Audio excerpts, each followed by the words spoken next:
and welcome to the Dr. Jaime Show. I am so happy that you are here with me. This is your 1 hour each and every week that you get in order to do something for yourself. Set new goals, gain some motivation, find some happiness.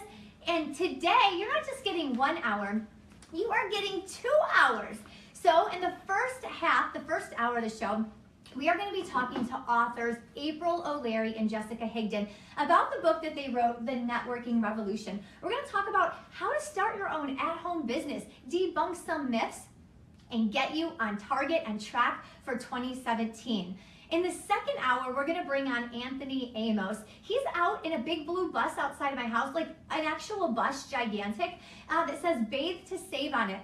Him and his family are going to come on here, and we're going to talk about what they are doing to raise awareness on not hurting animals. So we are going to have a fully packed 2 hour Dr. Jaime Show for you today. Now, I want to give you a little bit of admin before we bring on Jessica and April, as always. So we're going to talk about some of the upcoming guests. So you know who's coming on today. We're going to take a week off next week. So enjoy your family, I don't know, do something exciting and fun for the 1 hour on Friday. But on the 23rd, we are having a special show at 4 o'clock. So it's not going to be at 9:30 a.m. Eastern time on 12/23. It's going to be at 4 o'clock. We are having a band come in. Not just any band, Rob Herbert and Craig Thompson. After this show ends, after both Dr. Jaime shows end, I want you to go to YouTube and I want you to look them up. It's Rob Herbert and Craig Thompson. You will not believe this band. They have played with some of the biggest names that you can even think of. And Craig Thompson is from Kingston, Jamaica, so he's got an amazing voice. And Rob is phenomenal on the drums. And not only are they coming on the Dr. Jaime Show to chat with us, they're going to play for you at 4 o'clock Eastern Standard Time on 12/23. So they don't know this, but I think I'm going to ask them to play like Walking in a Winter Wonderland. They'll probably shoot me. So no, that's not going to happen on the show. But they are going to be here, and we're going to have a phenomenal time with them. On 1/6, we're going to resume in January. We are having sex therapist Day Sheridan on the show. That's right. It is the segment on all things sex. What a way to bang in the new year, huh? Ha, ha, ha, no point intended. But you can call live with your questions, anything to deal with sex, and she is going to be on the spot to answer any of your questions. On the 13th, we're having Angela Ardolino on the show. She was the founder of Tampa Bay Parenting Magazine, and she actually sold this recently and launched CannaCure. This cultivates the purest medical cannabis, and we're going to talk about exactly what she's doing right here on the 13th of January. Then on 1/20, we are going to have Mario and Diane on the show. They wrote a book called Re-Love-and-Ship, and we are going to talk about all things relationship. And in the new year, if you're looking for a fresh start with somebody, we are going to teach you how to not take your baggage from one person and bring it into the new relationship with a potential awesome relationship. And then on the 27th, we're having Steve Fidrich here, and we're going to talk about his journey in overcoming depression. He was in a tragic accident, and so he faced depression afterwards. So this is a great segment for people trying to get through depression. At the same time, it's a great segment for those of you that don't understand depression, that don't understand how someone can become depressed. So you might learn some tips on how they slip into this depression and things that you can do to help bring people out of it and what your role is in that. Okay, so that is the admin for the day. We have a packed show. There's no time to waste. I'm wasting these beautiful girls' time. So, April and Jessica, do you want to come on out? Yay! Awesome! Thank you. Yeah, thank you. Much. Yeah, hey. Yeah. So exciting. Yeah, awesome. Thank you for joining me today. Absolutely. Thanks for having us. Yeah, excellent. So we got Big Chat here, and callers are free to call in and chat live with you if they want. We got Facebook Live over there. Hi, Mom. Okay, well, welcome. And why don't you start by telling us a little bit about you? April, if you want to go, or Jessica, if you want to go first. Go ahead. Okay, so so I actually started a home business when I was 21 years old, and I know we'll get into my story here in a little bit, yep. But I started a home business in 21, built that up to a significant income, and started training people on how I did that. Okay. And eventually became, long story short, a trainer for the home business industry and the home business profession. profession. So now I'm actually not building a traditional home business, so to speak, or a network marketing company. We have our own home business in the training space. So. Nice. Yeah. Excellent. And April? I'm April, and I'm super excited to be here. Thanks for having us. Yay! So I kind of took the opposite route. I'm a mother of 3 and started off being totally at-home mommy and did that for a while, and figured out that I really loved working with moms and was inspired by helping them live happier, healthier lives. So I went back to school and got trained as a life coach. Built a coaching business, and then started working with women in the home business niche. And then decided, well, why not put my own feet to the fire and build at a network marketing business, just like I was working with the women. So that's what I'm currently doing, building a business inside of the home business space. Excellent. So you know who you're getting your information from today, so that's super exciting. And as you know, on the Dr. Jaime Show, I always have to pick a specific quote and then ask the guests whether or not they believe it. Most of you know I usually have like a list of 30 quotes. The whole show would be quotes if that didn't get boring for people, but I love them. But I did narrow it down to one, so I know some of you out there are clapping for me right now. And here's the quote that I have, and ladies, tell me if you agree with this, disagree with this, partially agree, partially disagree, whatever. The quote is, chase the vision, not the money. The money will end up following you. Do you agree with that? April? I would say it's a pretty smart quote. Okay. I would say that as you follow what you love to do, you know, there's a saying, do what you love and the money will follow. Yep. The only caveat I would say to that is, if you're not having success, it might be because you need to improve your skills. And so as long as you're focused on continual personal development and mentorship and partnering with the right people, you will be successful. Nice. Excellent. I think your vision is the only thing that can pull you long term to do what you need to do to be successful. Amen. So, and a lot of people just start out for the money, and that's okay. I don't think there's anything wrong with that. We need money to survive, just plain and simple. Yeah. But if you want to build big things and do it long term, money isn't, no matter who you are, it's really not going to drive you. And if it is only for the money, at the end of the day, you won't be fulfilled. So I think we were joking before, I'm like, that Tony Hsieh guy, does he really know what he's talking about? I think he's pretty smart, so we should listen to him. Yes, okay, all right. So tip number 1, we need to listen to this guy over here. Maybe he'll come on the show. That'd be awesome, right? Tony, if you're listening, we need a slot filled for the end of March. So, I'm a big fan of Dr. James. I can feel him saying that. So, okay, excellent. So, all right, so for a moment, let's take a pause. What do you think about this quote? What do you think that chase the vision, not the money, and the money will come? Do you agree with that? Okay, I do agree with that. I do agree with that quote. I think there have been some times in my life where, actually there have been some jobs I have had where I've made a very decent income.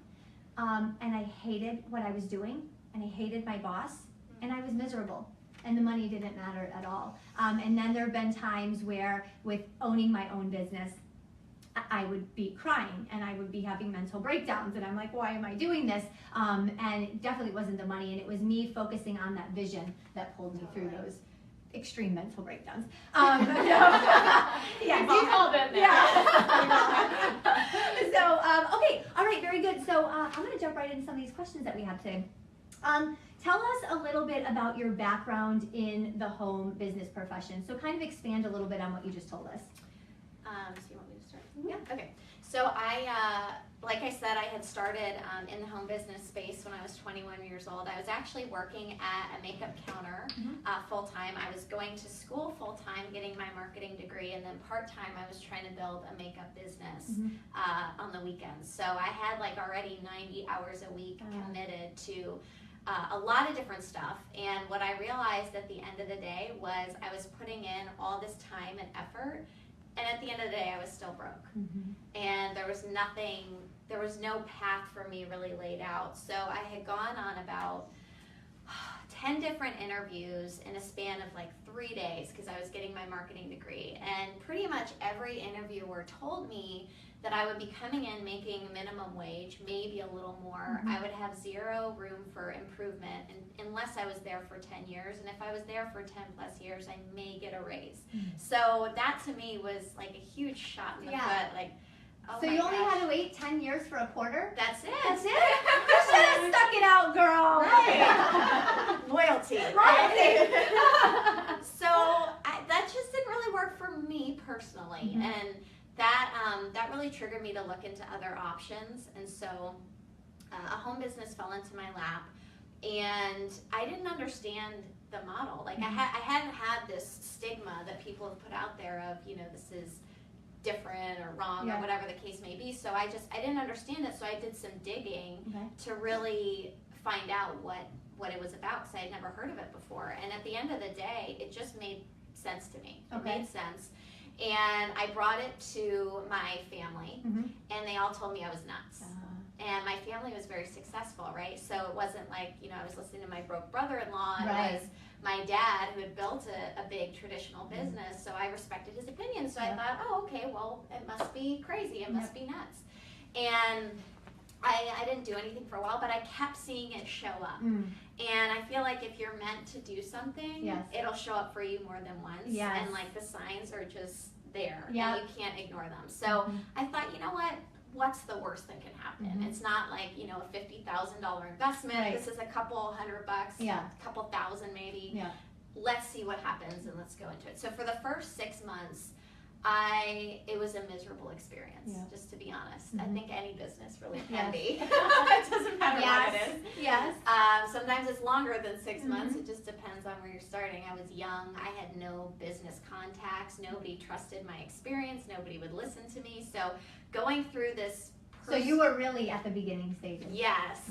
Yeah. So going through this personal growth process and business building process was a huge learning curve. And I knew I had to do something different. So the traditional route is really talk to your friends, talk to your family, which, for me really didn't work. For a lot of people it does, for me it didn't. So I turned to social media. And at first, I thought Facebook was a waste of time. I thought we love you. We love you. We love you now. Wait, let her finish. Let her finish. Right. I thought this was a waste of time, and that, it's just somewhere you tell people what sandwich you're eating that day, and that you just use the bathroom. So, but some people do that. Exactly. It depends on what you use it for. What I found out was there were people building their businesses on here, like turning it into a profitable thing, and so I just honed in on some skills, really focused my attention on social media. Long story short, within 18 months, I created my first $10,000 a month. Woo woo! Thank you. I became the top female income earner of that company at 22 years old. And then impressive, right? Yeah. Thank you. And then so you didn't have to wait like 10 years for that quarter. I didn't have to wait 10 years. No, but it's amazing. Most people quit after 10 days. Yes. So. Yes, that is the truth. So people were asking me how I did it, and that was by what month again? 18 months. 18 months. Okay, good. And I was just training people, sharing with them how I did it on social media and things. And then people were asking me, like, do you have a course for this, or do you have a way that we can really learn more from you and pay you for this knowledge? And I didn't think anybody would pay me. Probably similar to when you started or you started coaching. It's just, and so, fast forward, that business just took off, and we transitioned from just a specific home business to where we can help everyone in any home business, or really niche, doesn't just have to be network marketing, but mainly network marketers build their businesses, using online tools and offline tools. Nice. That's amazing. Thank you. And what about you? Tell us a little bit about your team. Tell them how well your course did. So, she's leaving out the best part of the end of the story here. Wait, this is called humbleness, and men and women out there, you need to speak up about your successes, and you need, come on. So I've had, I have 2 products out there, and they both have done $1 million launches. Right? And we continue to sell those on a daily basis. Amazing. And so if people want to kind of look at these products and see what they're about, where can they go? They can go to jessicahigdon.com Okay. or my husband's site, rayhigdon.com. Okay, so rayhigdon.com or jessicahigdon.com. Yeah, thank you. Nice, yeah, yay. A little plug there, right? Okay, so now tell us. I don't know how to follow that. I know, I'm story. thinking, okay. No, her story is absolutely amazing. Oh, and I'm a mommy. I'm a new mommy. So that's a huge shift as well, which we'll talk about. How old is your? She's 14 months. Oh, yes. Absolutely. And our book came out when Sabrina was like 3 months old. She was Yeah. like little itty bitty. Yeah. So you were writing the book While she was pregnant. yeah. So the picture on the back of our book is actually Sabrina's still in there. in The development. Yeah, you just can't tell. She's down here. Yeah. Oh, yeah. Yep. You might be hard to see, but she's doing the counter cover with the mug cover on Right. it, right? Exactly. There's nothing There's in nothing here. underneath. No. Barely there. Well, I remember too with my first son, I was doing my dissertation for my PhD. I was working full-time and overtime. I was newly married, the whole shebang. And I remember typing my dissertation, and you can cover your ears, this is probably TMI, but I had the little boppy, the boppies that Yeah. it goes, so it was around my waist while I'm typing, and I'm nursing. Oh my while I'm gosh. typing. This gets better, right? Right? People have no idea what happens. No. So, but it does get better. So for those of you right now watching the show with a boppy around you nursing, it gets better. It gets awesome. Everyone told me that, and I was like, no way. Uh-huh. Like, you're crazy. This is crazy. Yeah. But yeah, it's so true. And Yeah. I never would have been able to do it without April, for Aw. sure. Yay. And we're going to talk about networking and stuff later, and I think that's it is, you need support. So, okay, I want to hear, I can't wait. All right. So I started in coaching actually after a near divorce, really. Okay. I had 3 kids under the age of 5. I was an at-home mommy. I was doing everything for everybody else. I was exhausted. I was just not feeling like myself anymore. Where you feel like, where did I go in this whole thing, You were looking up saying, it gets better than this, right? Yeah, where did I go? I used to be fun. I used to, enjoy, and now I just totally lost myself. So that through some good counseling, thank goodness for you and people like you, just realized that a lot of it was just being overly focused on other people, and that I had to reclaim some of myself. And so when I did that, things got better. I think I became a better wife and mom. If Jim's watching, he might disagree. I don't know. No, he wouldn't. You can call in. You can call in and tell her that she is awesome. Yeah. So I decided to get back to school and get a life coaching certification. It was just one of those things kept popping in my universe. I didn't even know what that meant. Yeah. My sister said that to me years ago, and a couple other people. And then my sister-in-law actually said, there's a guy here in town who teaches a life coaching course. And I was like, really? Who is it? And they told me about David Ussel. I looked him up online. His courses were starting it was Saturday. They were starting on Monday. Wow. I was like, talk about taking the lead. We're going to push you off. I think this is meant to be. So I took the courses. I took the 3 different certification levels and decided I would open my practice. And I'm a very heart-centered entrepreneur. And I just thought, if you build it, they will come. And I was like, where are all the people? I went through that too. Someone said they built it. They should know. I'm open for business. Look at my sign. There's like 36 billion people in the world. Why are you calling me? I know. So anyway, it took me a lot of learning a lot of business skills that I didn't have and that I didn't expect to have. I had a skill set of life coaching, but I didn't have any business skills. And so I learned a lot of stuff about marketing and websites and blogging, and I have a couple other books, and I put on some conferences, and just through that process and that journey, and I would encourage any person who's looking for a home business or in a business to sort of be flexible and see where the universe is taking you. Because you could have in your mind this tunnel vision of what you think it's going to be, and if you're not open to really opportunities and seeing the signs, you'll miss your real vision and your calling. Being open-minded. Being open-minded. And so I sort of kept riding the tide and riding through all of this stuff, and and ended up after a few of these conferences realizing that a lot of the moms I was envisioning to work with were moms who had home businesses. And I was like, man, I'm building a home business. It doesn't have to be necessarily what we term a franchise from home business. I created a business of my own design, sort of. Yep. But the skills are the same. You still have to know how to bring in customers. You still have to know how to keep people happy. And, you know, there's different products and services you can have, certainly. So I started working inside of that industry simply because a lot of moms were there, even though I hadn't built my own network marketing business. And so through that process, I met Jessica and some other top leaders. At that time, she was actively building in her company, and sort of brought them together for a lunch at my house. And just because inside of the space of home business, a lot of people work with teams, which is awesome, but you really kind of stay within your company and your company's culture. And I thought, well, wouldn't it be great to have people from different companies who have different, you know, maybe ways they train and different things that are working, and share ideas, and we could all sort of benefit each other. And so that lunch went off really, really well, and we did a few more, and then I sort of started thinking about this idea for a book, and meanwhile, you know, Jessica's pregnant, and I approached her. She's pregnant, working 90 hours a week, and this is the perfect person! You can write a book! No! Exactly. I know, so I approached her, and I just said, you know, you really, you know, she and I clicked with our personalities. I really appreciate her experience inside of the home business industry, but I just really love who she is. And I said, you know, I'd love to partner with you and do a book about, you know, the coaching side of what it takes to run a business. And also, you have all of the network marketing experience, but at that time she didn't have Sabrina yet. So I sort of had a little bit of like, how do you make it work when you have kids?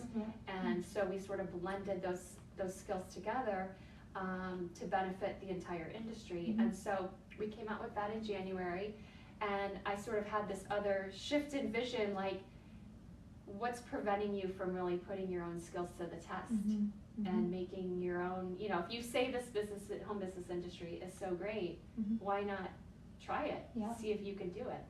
So I decided this year to really shop around, see who I wanted to partner with and what company was the best, in my opinion. So you didn't just jump to one? So I didn't just jump to one thing. I really made sort of an educated decision, and I've just been building forward from there. So it's been an interesting journey. And she's also humble. Within less than a year, she's created a team of 1,000 people already. Thank you. Excellent, excellent. Okay, so I want to jump right into the home business thing topic then. Tell me exactly, so for everyone out there, what exactly is the meaning of direct sales? So what is this? Jessica, if you want to chime in really quick and let us know. Yeah, so direct sales is somebody that's passionate about a product that goes out there and sells it. I mean, there's no simpler explanation than that. I think people sometimes think of direct sales as you get paid to recruit. You don't get paid to recruit. You basically get paid to bring on product users and get paid off of those product users. So, for example, if I'm a real estate company or a real estate brokerage, and I have realtors within my brokerage, and they go out and sell a home. See, I don't get paid if a realtor comes to my brokerage. When I get paid is when they sell that house. So that is where that's where people kind of have the confusion of, like, do you just get, you know, paid to recruit versus direct sales? It's called direct sales for a reason, because you actually have to sell the product. Okay, very good. And so before we go into all these questions, I want to debunk some myths really quick. Because, and I love this, and I have, what is it, page 22 in your book. I'm pulling out the book, so it's going to be an official, all right, we talk about assessing your current beliefs. And in here, they talk about direct sales, and they say, I want you to kind of check your own beliefs, check yourself. Do you think any of these are true about direct sales? And they list out 6 of them, and of the 6, and don't boo me off the show. Okay, I was being so honest while I was reading this, and there were actually 4 that I kind of had a little bit of bias or, you know, a negative belief about. And so those were, it can be a pyramid scheme. I've Googled some of that before, and it seems like a scam. Right, because, well, I'm so glad you're honest, though. I know. Yeah, we were talking on the way up here that they're hosting a pretty large event tomorrow, and one of the speakers they brought in was sharing some really honest, vulnerable stuff that she said, everybody's thinking, but nobody wants to say it. Yes. And so I think I appreciate your honesty, because I think that in reading some of this, if you really do take an inventory, you can actually change your mind if you're open enough. And that's what you did. You changed my mind. So good. yeah, she did. It's That's because first off, Siri and Google are real, and they are they are Real. smart. And so when I Google this stuff and it seems like a scam, if Google tells me, I believe Google. So, but I believe you more now. So, okay, the people at the top make all the money. That's what I've heard. That is what I've heard. Sure. The only reason people get in it is to get rich quick. Getting rich quick never works. That part's true. Getting rich quick never works. Sure. But yeah, so then I would read about, they debunk these myths, and I love how you were saying, a pyramid scheme, are you kidding me? Like, everything could be a pyramid scheme then, because when you're paying for a product, it's somehow going up to the CEO, and I was like, oh, yeah, okay, the whole world, so I just assume now the whole world is a pyramid scheme. So It totally is, and it's okay. It's okay. No, but that's awesome. I love how you debunk the myths. Are there any of those that I read off to you that you would want to share with them as to why it's a myth, or to see a different perspective of it? April? Well, I love that you share that it's really, if you start looking at the structure of how most everything is in the world, even take education. If you look at who, start with the teacher assistants, there's the most of those, and then the teachers, and then you go up to the, vice principals, and then there's only enough spots for the principals, and then there's only enough spots for the superintendents. So the higher you get, the less and less availability of those positions are available. So you're either trying to work your way up, or you sort of stay where you are, and there's limited opportunity. Absolutely. Where inside of network marketing, the awesome thing is no one you are the captain of your own ship. Okay. You are paid off of your own efforts, and so just because you work hard doesn't mean the person who you joined with is going to, you can't exceed. Yes. If you look at Jessica's story, she came in her company and in 18 months became the top female income earner. So she controlled it. She wasn't the first female who joined the company. Right. And neither were you, and look where, and you're doing great. So I think that it's really creates a more level playing field for people who are willing to work hard and build their skills and partner with the right people and the right company. They really have a much more bigger opportunity to create their own upward momentum, more so than in a corporate structure. I love it. I just 100%, and I have a simple question. Since when did you become a government official? So when people say this is a pyramid scheme, well, the government doesn't consider it a pyramid scheme. The SEC, all those government officials that have looked into companies say that they're legitimate and they're legal, and the reason that people get caught up in that is because everybody and anybody can join a network marketing company. Everybody and anybody doesn't join any other field probably more than network marketing, because it's such a low entry level option for people. So you can have someone that is totally negative, totally just not personally developed, totally just no matter what they do, they would not make it work, right? Because of just their mindset. I'm not saying those people can't change, but what happens is you hear these types of stories, and of course the media and people like to focus on the negative versus the positive. You hear these type of stories, and all of a sudden, it becomes rampant to where, this person didn't make it work, so everybody can't make it work. Where in actuality, if you're brought in with the right expectations of, hey, you're not just going to sit on the couch, eat potato chips, watch TV, and make money. You have to go out there, you have to work just like anything else, then you will see success. And people always bring up, the percentage of people that are successful. Well, if you look at the statistic of everybody successful in anything, it's still extremely small. It's just a statistic. It's a percentage, and it's rampant in every single industry that there's a small percentage that make it, and a larger percentage that doesn't necessarily hit that level of success. But at the end of the day, if you're brought in with the right expectations, you're taught how to do it properly, because if you look at the model, the model just is, right? There's no, I mean, the model isn't biased, it's not talking badly about people, it's not saying the wrong things, it just is. Yeah. Where people have the biggest problem, I believe, is with the way that people promote the model. Okay. And saying, things Absolutely. that aren't going to come to fruition, or making false promises and things like that.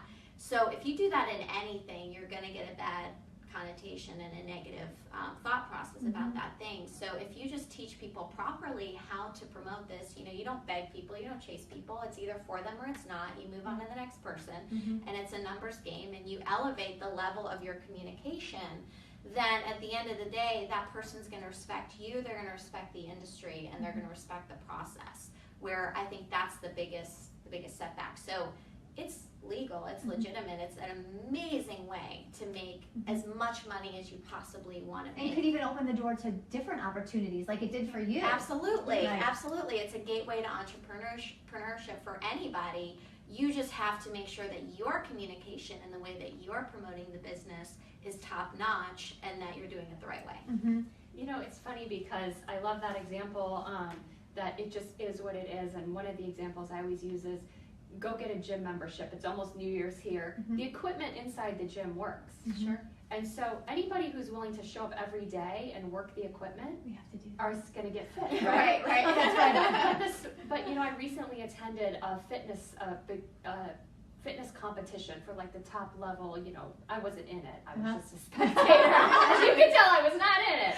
But the thing is, the people that are willing to actually discipline themselves and take it to that level, to be on a stage with the spray tan, with the $2,000 bikini, is a very small percentage of people who even desire to put in that amount of training. But you have the people who are the weekend warriors, you have the people that are there for social, you have the people who are join with gusto and then they don't show up ever again. Yeah, just love the product. Or there's people, so it's sort of like a choose your own adventure, in my opinion. Some people come because they love the products and they're not getting positive feedback in any other areas of their life. So they get this team of people who are cheering them on, and you've got weekly calls and personal development, and that's enough. And to them, that's all they're there for. They're not there to be on the stage as a bikini competitor. They're not there to be the top income earner. And so to believe that in order to be successful in network marketing, that only means reaching the top levels. For a lot of people, they're happy product users. They're happy to get their wholesale products. They're happy to meet new people and go to big company events, and that's a win for them. Or make a couple $100 a And month. and that to me is rare. Really, as someone who's inside of the industry, you have to know that when you're sharing with people, you present the plethora of options and let someone else decide. Your job is to educate and let them decide. Absolutely. So so that means knowing your goal when you go into it. Do I want to be the top bikini person, or do I want to maybe just purchase the products? But that being said, there's a quote, and I'm going to jump down a little bit because I love this quote and I think it's a great transition. In their book, Jessica and April write this: most people quit something not because the goal was too big, but because they underestimated the time, cost, and effort it would take to accomplish. I love that. I love it because, especially as we're entering 2017, set big goals. That's okay. We've talked in the past about SMART goals: specific, measurable, attainable, realistic, and time-bound. Here's the thing. You can set a goal that's out of your league a little bit. In fact, I encourage you to do that because you can achieve it, but you've got to be realistic. You've got to recognize that if it's a little bit bigger goal and out of your league, it's going to take a little bit more time. Time that right now seems out of your league because you've got no time. It's going to take more effort than you've ever put in. It might take more money if the goal is bigger. So being realistic on the time, effort, and money. So I love that part in your book. Have you found that in your business, as you take it to, if you want to take it to the next level, that those three variables also go up: time, effort, and cost? Absolutely. Yeah. Okay. It's almost a direct result. I mean, as you grow in your business, one of the things you're going to have to do is invest in your own development. So you're going to rise as high as your skills allow you to rise. And then if you find, like we were talking about the quote here, if you find you're sort of plateauing or stalling out, you might need to invest more time and more money into your own development, you know, and that's really a key to succeeding in any industry is continual investment of time and money and effort. Absolutely. And that plateau that's a key word right there. If you feel in your life, it doesn't just have to be in your business. It could be with your workouts. It could be with anything that you feel like it's kind of just getting like, I'm not losing any more weight. My business I'm not gaining any more clients. Like that might be a sign you are plateauing. And now you need to amp up the time, effort, and resources to get to the next level. And from experience, I don't know if this has happened for you, but it almost feels like I take a step back. So I'm there, I'm ready to get to the next level, and I feel like I go backwards. Maybe because I'm investing more money, so I'm kind of like losing money, I feel like. Or maybe it's more time and effort, and so I feel more drained at the end of the day. So I feel like I'm going backwards, but really I'm elevating to that next level. Then I restructure, I reschedule, I find my balance at that new level, and then it's all good at that point, and I'm amped up a level. So I don't know, have you ever either of you ever experienced that feeling of going backwards even though you're going forwards? Absolutely. I don't think there's a person on the planet that's built anything significant that hasn't experienced that. Yeah. So just don't expect that it's not going to come. It will come. And in the beginning, I didn't have money to invest, but I had time. Yes. So if you don't have money, you've got to invest a lot more time. If you do have money, maybe you don't have a lot of time and you need to invest more of that money. So it depends on where you're at, but 100%. And I find that before our biggest breakthroughs, we always have our biggest breakdowns. And I was going to ask you to share that. That's like the best. I love that. Like so I want to tell something on Jessica here. So she was going through, she had like tell us kind of the stuff hitting the fan from like every direction. And I was just like, how are you? Are you okay? What can I do to help you? Because it's just, she keeps it all together. It's amazing. And she just goes, you know, what's exciting is I know our biggest breakthrough's right around the corner because I'm having breakdowns in every area. And it's like when you're in the middle of the breakdown, to be able to have the clarity that you know that this is because your breakthrough is like right around the corner, and you don't like go retreat down into the dumps and like my life sucks and what am I doing wrong and I don't deserve this. You know, she just like was able to keep her shoulders and her head high and be like, I can't wait to see what's coming next because this is amazing. Like, well, thank you. Yeah. And it's only because it's happened so many times. So after like the third or fourth time, you're like, okay, I get it now. This is a pattern. Yeah. But that's the attitude that will carry you to the next level. There's one of these quotes that say something like most people quit right before the tide's about to turn or something like that. And that is so true because it does. It gets so bad. And you said you read my book, and there was like a part in my book where I remember just like going in the bathroom and just like breaking down in tears and crying. And I would use my car as my drive time as my time to cry. And I would just be bawling going to my next networking event or going to my next client, and then I would like get there and I'd crank the AC and like blow dry my eyes and hair. I'm like, oh, Everything's good. This is just beautiful. I'm glowing. This is what these glistening eyes are. But yeah, no, it wasn't glowing. So, but anyway, so I can relate. But yeah, that was those times I was going through, and the tide did turn shortly after that, but remember too, if you're going through it right now, it doesn't mean, and this is being realistic, that it's going to change tomorrow or the next day or like on Monday morning. Sometimes you go through it for a period of time, a couple months. People have gone through it for a year, but the truth is you just keep building.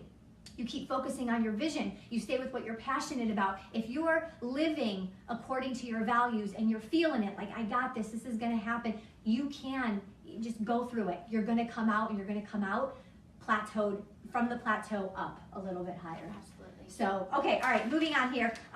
Okay, so let's say, what was your strategy for building? So if you could share to them, you told us you've made $1 million and you're doing this and you're doing that. And same with you, April. You're bringing your business to 1,000 clients.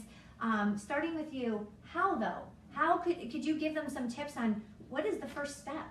Yeah, so I came on to, like I said, I mean, a majority of what I teach and what I did was from social media because that's really what worked for me.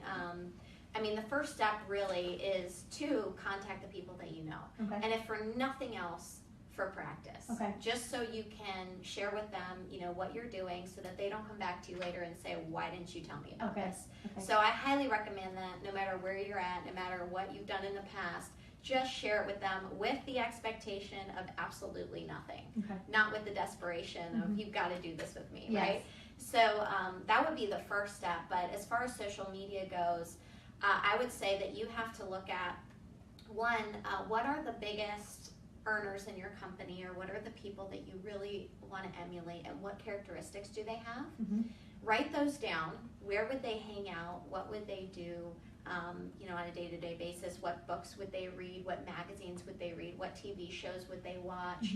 And those are all groups, fan pages, you know, personal pages and places that you can go to find good people that would be great, great distributors or even great customers for your organization. Okay. And that's really where I started, is I just looked at the top people in my organization and said, okay, what type of characteristics do they possess that I like? Because you don't want to work with people you don't like. Yeah.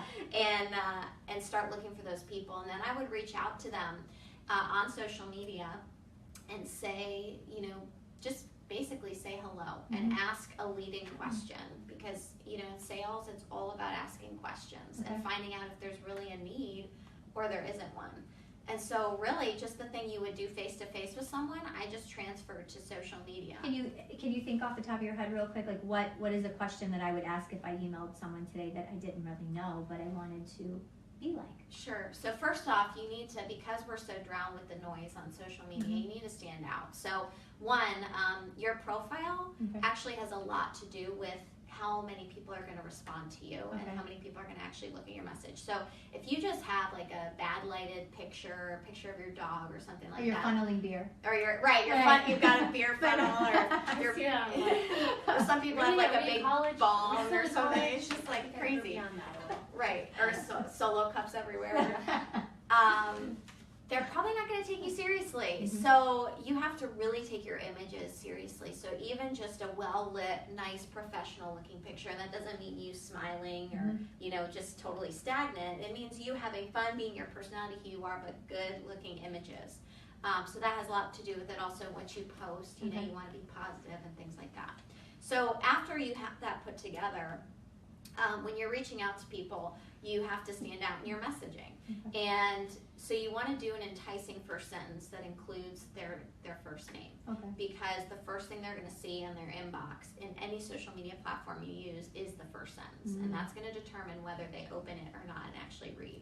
So, for example, I might say something like, hey, Jamie, I just have to apologize to you. Would you not open that? I'm opening it. Yeah. I want to know. Like, right. Why were you apologizing to me? You know, you've been on my Facebook for years, and I haven't personally connected with you, and I just wanted to say I'm sorry. By the way, I've seen a lot of your posts. What exactly do you do? And usually 9 times out of 10, I'm ending with that type of question. And then from there, I find out a little bit more about them. I don't just rapid fire questions, because that would seem like an interrogation versus just trying to find out what they do. But you know, the sequence might go something like, hey, what do you do? How long have you been doing that for? Usually they say for, you know, a longer period of time, and I say, wow, you know, then you must love it, huh? Or it must be doing great for you. And a lot of times, not always, their answer is, well, you know, it pays the bills, or it's doing okay. And then you dig deeper into that and be like, well, have you ever considered doing anything else? And then go from there. And if you have the posture and you're just asking to ask, you'd be surprised how many people actually will respond to that. Absolutely, that's excellent. I love it. Okay, any other tips that you have on strategy building before we move over to April? I would say live video. Okay. Just like what you're doing, you know, with live video and everything is so popular right now. If you have the stomach for it, even if you don't have the stomach for it, you should do it anyway. Just so you know, mornings before the show, I don't have the stomach for it. Like, they're coming. Yeah, I mean, it's live, right? It's scary, right, but just to introduce yourself to the social media world, it's so powerful. And this is not the place where you know, tell everybody how great your products are, how awesome your business is. This is the place where you introduce you to the social media world and take people on your journey with you. So tell them what you're going to do. Tell them your vision. Say, hey, I want to lose 50 pounds in the next year, and this is how I'm going to do it. And I would love for some of you who are out there watching that maybe have the same goals, or maybe have a totally different goal, but just cheer me on and let me know you're out there. That's a huge key to get an audience on social media. Is just be vulnerable, and live video is so hot right now. And people want to know that they need to trust you first. If I came up to you and I was like, do you want to buy this? That's much different from you spending the past 3 months watching me evolve on social media, interacting back and forth with me, learning to trust me, watching me when I'm not talking to you. And oh, okay, yeah, she's pretty trustworthy. And then you don't sell the product first. You sell yourself. Absolutely. And then the product will come after that. Is that right? 100%. Yeah. Okay, yeah. good. Yeah. It's like, because we've all seen, that, right. Yeah. join me here. Yeah. It's like, how many times does that actually work? Yeah. No. Okay, and do you have any strategies, April, on how you've built your business? Any tips you can share with us? You were talking about a system in the car today, and I think that would be a really cool thing for people too, is for you to talk about your system. Because it's so rare for people to actually not only bring people on, but create other successful leaders in their organization. Well, we're growing, and things are always evolving. I think as a business owner, you have to always be prepared to up your game. Like, the bigger things get, the more systemized you need to be. I think that's why, even if you look at traditional franchising, what is it that traditional franchising has to offer? Well, they're offering a system. Yes. I had the pleasure, actually, about a year ago, meeting Gene Landrum, who founded Chuck E. Cheese. Wow. Oh, cool. And so he and I had lunch, and I was asking him, and he told me the funniest story about when he had his first Chuck E. Cheese. And he would, downstairs during the day, they would implement, serve pizzas, and then at night they would go upstairs to Chuck E. University, and they would analyze how it went during the day, and they'd come up with different things. Don't tell my boys about this. They're going to be, Mom, I want to apply to Chuck E. University. Hamburger University, McDonald's. They really do. They really have it. You have to go to Chuck E. University if you want to have a Chuck E. Cheese. So, over the course of a year, he said he came out the other side of this process with a manual of how to run a successful Chuck E. Cheese business. So then he would charge, I think it was, let's say, $25,000 or whatever, for someone to just come to the university. That's not including all the stuff it costs to get it actually running. But to get their system of doing what they took the year to figure out how to do to run their business.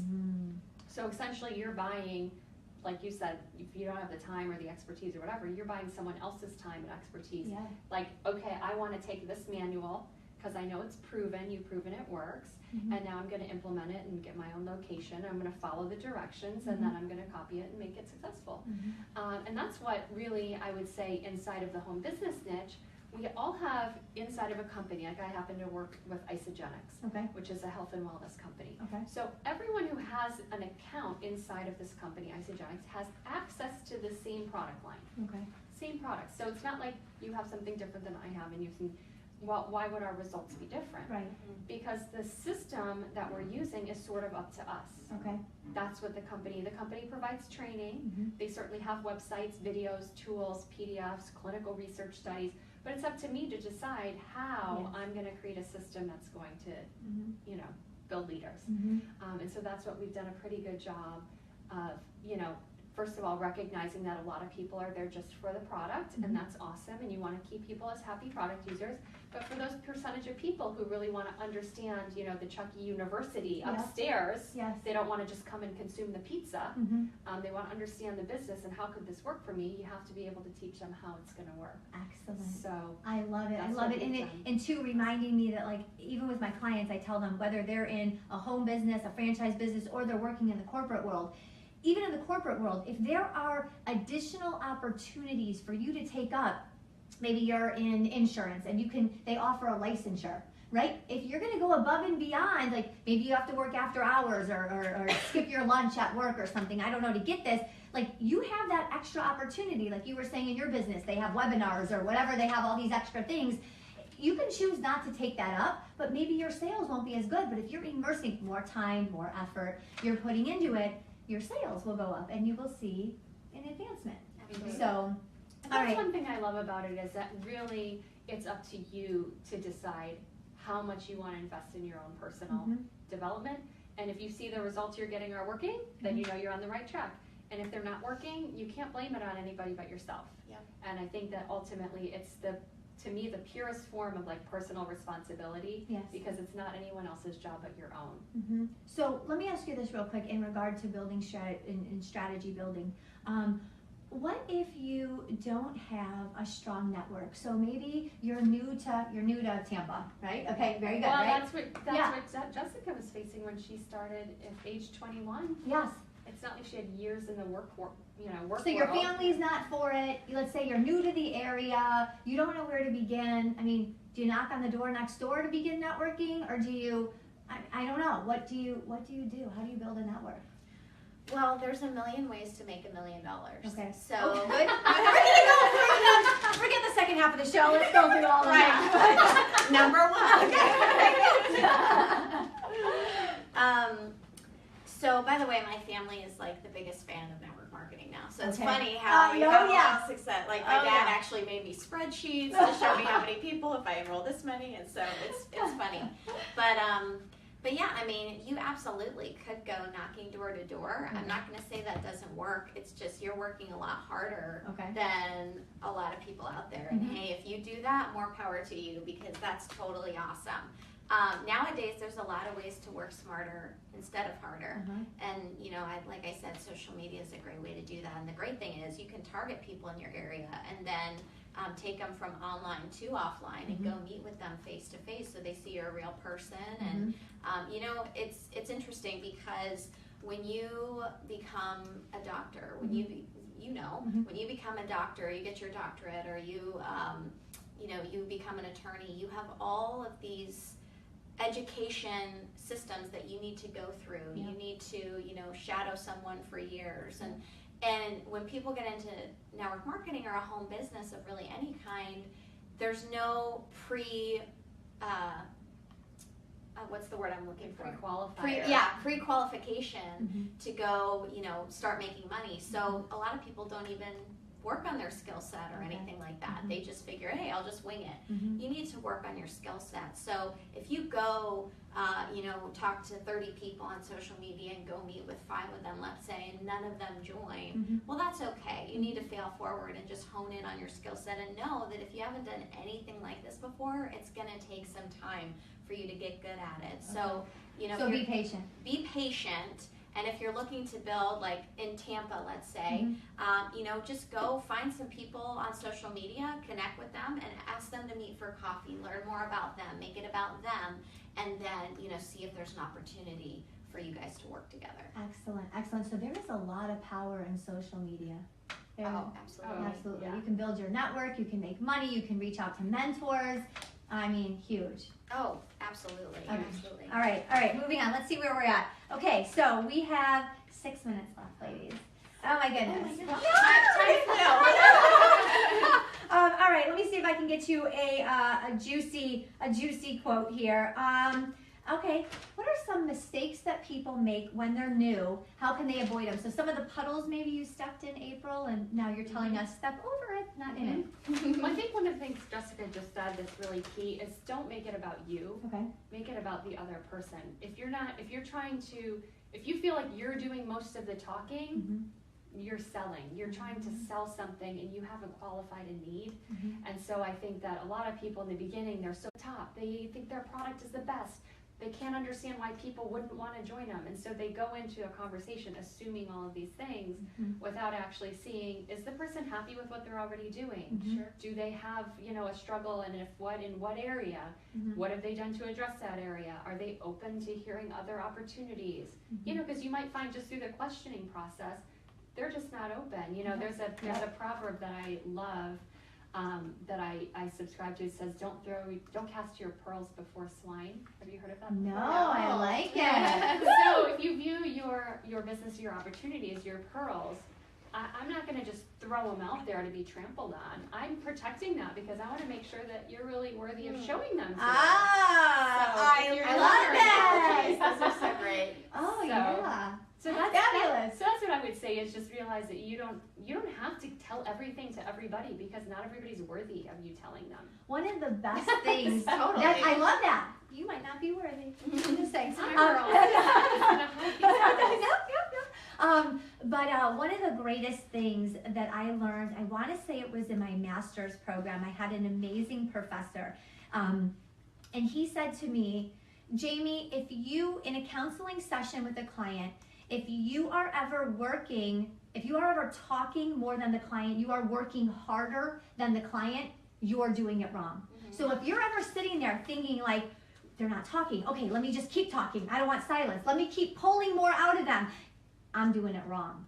And that's very similar to what you're saying, is don't go in it saying, you need this and you need this and let me tell you about this and blah, blah, blah. Like, get to know, let them do more of the talking, right? Don't work harder than them, right? Yeah, there was an instant, it reminds me, there was an instance, real quickly, where I was calling realtors. Okay. I didn't know what I was doing, but I was calling realtors. And I was That's okay. Right. I was just like, I was practicing, right? Yeah, I looked at it as practice. So I was talking to them, and the one thing that I did right is I wasn't scared of silence. So I would ask them a question like, hey, do you mind if I send you a little bit more about what we do? And then I would just wait. And there was this one call where the guy, I mean, it took like 10 seconds, which How long? 10 seconds is long. a lot. That's a long lot time. on the phone. And I was just sitting there, right? And finally he's like, all right, sure, go ahead, send it to me. And I'm like, wow, this is awesome. But most people, they just So. And that's something, even as a coach, after years and years and years of coaching, I still tell myself to this day, when there's silence, like I'm like, okay, let them, because they're processing. Some of this is super emotional for them, or it's a big decision. And some of the things I teach on are retreat before you make a decision. So maybe they're retreating in their mind. Do I want you to send me this? Let me think about that for a second. Okay, yeah, we've got to give them time to process. So don't just fill in that silence. Okay, all right, so as we're nearing the end, I want to share two things. One is there are 6 questions that we have to ask ourselves every day. I love them. I don't know if here we go. I'm going to read them. I'm not going to make them list these off. But I love this. Towards the end of their book, they wrote 6 questions that you want to ask yourself every single week. And so when you're making your schedule for the week, which you should be making your schedule for the week, I want you to keep these questions in mind, especially as of January 1, when we're all ready to achieve goals for 2017. So here are the 6 questions. I'm going to go through them fast. So make sure you have a pen and paper. Here they are. What is the most important task to accomplish this week? Number 2, what is the second most important task to accomplish this week? Third, what is the third most? No, I'm just kidding. I'm just kidding. Okay. And that's the end. What is the fourth most thing? No, number 3 is, what results do I hope these tasks will bring into my business? Number 4, I'm still laughing inside. Okay, what is the one question I'd like to answer about my business this week? 5, who can I specifically help this week? That's a great one. Who can I help this week? And then number 6, what special thing am I going to do to take care of myself this week? You know I love that one. Absolutely. That's a great one. So those are the 6 questions you want to ask yourself every single week. This came from their book, The Networking Revolution. Check it out. You can go to Amazon.com to buy it, right? Tell us a little bit before everyone leaves where they can find this matrix. There's a matrix you've created, right? Tell us a little about it and where we can get it. Yeah, you can go to thenetworkingrevolution.com. Okay. And if you just enter your information, you'll receive a free copy of it. Okay, thenetworkingrevolution.com. Okay. And the home business matrix is really what we've determined, like as we boiled down 3 different types of home business models. Okay. Because a lot of moms want, we were talking on the way up about values and how you structure your day and your activities based on your values. And one of the values moms have are freedom in their time, so that they can have the time to pick their kids up from school. They can have the time to go to their activities. But, a lot of career opportunities don't really permit that. Okay. My daughter's been home sick this week, so it's been great that I have a home business because I've been there. She's been home. I didn't have to call my boss 5 days in a row and say, she's still sick, she's on the Z-Pack, whatever. So inside of the home business niche, there are 3 different types of models that we determine, which is creating a business from scratch, Okay. building a traditional franchise, not a Chuck E. Cheese, but like a location, not a location-based franchise, but like Jazzercise, for example, is a franchise. You get that brand name. Or building a franchise from home business, which is network marketing. So we sort of compare different things, like the time it takes to build it, how much money you would expect. And there's no right answer to it, right? It's just simply to help you think about your different options. And if you're already in a home business, it's a great tool for you to share with people, educate people on the difference between what we do versus other people do without feeling defensive, because it's a third-party tool. Okay, excellent. So one more time, where can we get that from? thenetworkingrevolution.com. Okay, and then both of you have separate websites. Can you share those with us? Sure, mine is jessicahigdon.com. Okay. And I'm AprilOLeary.com. Okay, and one thing we do on the Dr. Jamie Show is in just a second or a couple seconds, if you could just leave the audience with one little tip of advice, or one big tip of advice, it doesn't matter. What would you leave it with? Jessica, what would you leave? I would say never quit, because what's the alternative? Nice, I love it. Oh, see, another quote. What would you leave the audience with? I would say be more open-minded. Okay, absolutely. I agree with that one completely. Thank you for joining us today. Jessica and April, thank you for coming up here. Thank you so much. All right, guys, bye. We'll be back in 15 minutes. Get her book too. Yeah, yeah, you hear her? Get the book. Thank you. Yeah, thank you. All right, ladies, feel free to come back for a second. Jenna, got them? Publish that. All right, everyone, thank you so much for joining the first half of the Dr. Jamie Show. Jessica and April are beautiful. They are smart, and they have an amazing book. I read it from cover to cover, and let me tell you, it will open your mind. You will be so intrigued into so many more opportunities that life has to offer you. You are going to be able to stay with us. You're going to hear the behind the scenes for the next 15 minutes as Anthony Amos and his family in a gigantic blue bus outside of my house. Not a little bus. I'm talking about a full gigantic bus. They are going to be live on the show as we talk about Bathe to Save and what they are doing to help animals across the country. They were on Larry King and Rachel Ray last week, and they are here today. So stick around, go get some water, take a bathroom break in 15 minutes, live right here.